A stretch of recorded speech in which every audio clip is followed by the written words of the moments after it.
कौन नहीं जानता कि शेर जंगल का राजा होता है।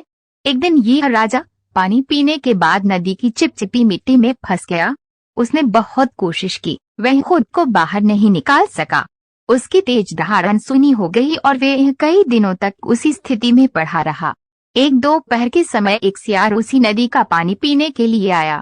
शेर को देखकर हैरान होकर उसने पूछा, तुम्हें क्या हो गया है? शेर ने जो कुछ हुआ था वह सब कह सुनाया। चित्रवत गीदड़ ने सिंह के पैर के चारों ओर की मिट्टी को खोदकर निकाल दिया। बड़ी मशक्कत से उसने शेर को आजाद होने में मदद की। शेर ने कहा, धन्यवाद मेरे दोस्त, मुझे खुशी होगी अगर हम अपनी दोस्ती जारी रख सकें और एक दूसरे के पास रह सकें।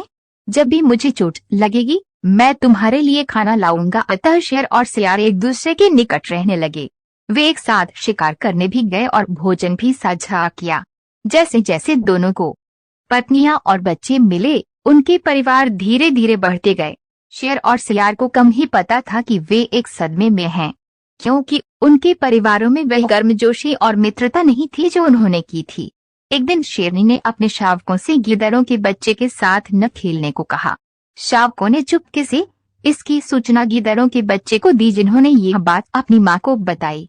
मैं बनी सियार महिला ने अपने पति को इसके बारे में बताया। सियार बुरी तरह घायल हो गया।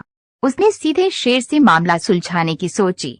शेर के पास जाकर सियार ने कहा, जब तुम संकट में थे तब मैंने निस्वार्थ भाव से तुम्हारी मदद की थी।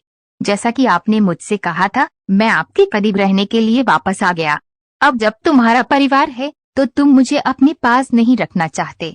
आपको सीधे मुझे ये बताना चाहिए था। आपको इसमें अपनी पत्नी और शावकों को क्यों शामिल करना पड़ा? सियार अब स्थिति को समझ गया। उसने शेर से कहा, मुझे अपनी दोस्ती पर पूरा भरोसा है। हालांकि हमारे परिवार हमारी भावनाओं को साझा नहीं करते हैं। बेहतर होगा कि हम अलग रहें। आप शेर पहले तो झिझके, लेकिन भारी मन से प्रस्ताव के लिए तैयार हो गए। दोनों परिवार एक दूसरे से दूर रहने लगे, लेकिन सियार और शेर की दोस्ती में कोई खलल नहीं पड़ा। के लिए वे नियमित रूप से मिलते थे और एक साथ अच्छा समय बिताते थे।